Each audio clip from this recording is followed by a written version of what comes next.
వీటిని గిఫ్ట్గా ఇచ్చే అంత కృప దేవుడు ఇచ్చాడు. హల్లెలూయా! చాలా ఆశ్చర్యం కదా.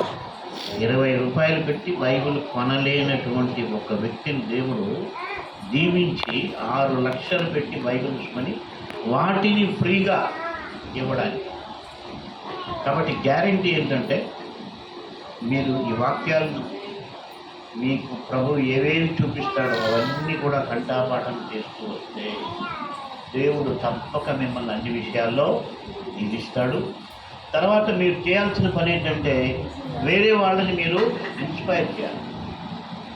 ఒక మంచి పని వాళ్ళకి చెప్పాలి. వాళ్ళు విన్నా వినకపోయినా మీరు చెప్పండి. నేర్చుకున్న తర్వాత జీవితంలో మిమ్మల్ని వాళ్ళు ఎప్పుడు కూడా మర్చిపోరు.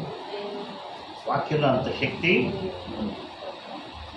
నేను మొన్న నెల్లూరులో ఒక మీటింగ్లో, చిన్న మీటింగే మాట్లాడడానికి వెళ్ళాను.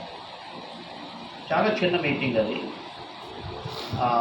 అయితే ఆ మీటింగ్లో ఒక ఆయన శ్రీకాకుళం నుంచి వేరే పని పైన వచ్చి అక్కడ ఉన్నాడు. ఆయన ఆటో తోలే. అయితే ఆయన ఈ బైబిల్ ఫౌండేషన్, ఈ వాక్యాలు ఇవన్నీ విని ఆయన చాలా మార్పు చెంది, కేవలం ఇంకా నాకు వాక్యమే ఇంకేమొద్దు అని యూట్యూబ్లో ఆయన మొన్న ఫోన్ చేశాడు. అయ్యగారు, ఆ మీటింగ్కి వచ్చిన తర్వాత నా జీవితం మారిపోయింది. నేను ఇప్పుడు ఏవి కూడా యూట్యూబ్లో పనికి మాలిన వీడియోలు చూడటం లేదు. సమయం అంతా వాక్యాలు కంఠపాఠం చేసి పంపించాడు. అంతేకాకుండా తన ఆటోలో బైబిల్ ఫౌండేషన్లో నేను రాసినటువంటి కవితలు ఇప్పుడు పాటలుగా ఉన్నాయి. దాదాపు 100 పాటలు ఉన్నాయి. అవి ఆయన ఫోన్లో పెట్టి అవి వేసుకుంటూ ఆయన బాడుగులకి వెళ్తూ ఉన్నాడు. అంటే ఆయన జీవితంలో నేను చెప్పిన చిన్న మాటలు అంత గొప్ప పని చేశాను.